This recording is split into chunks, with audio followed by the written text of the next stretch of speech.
पुढील 3 तासात धाराशिव, कोल्हापूर, लातूर, नांदेड, सांगली, सातारा आणि सोलापूर या जिल्ह्यांमध्ये विजांच्या कडकडाटासह वादळे आणि पावसाची शक्यता वर्तवण्यात आली होती।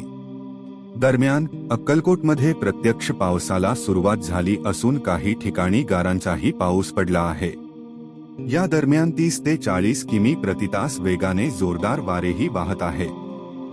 हवामान विभागाने नागरिकांना सतर्क राहण्याचे आवाहन केले आहे।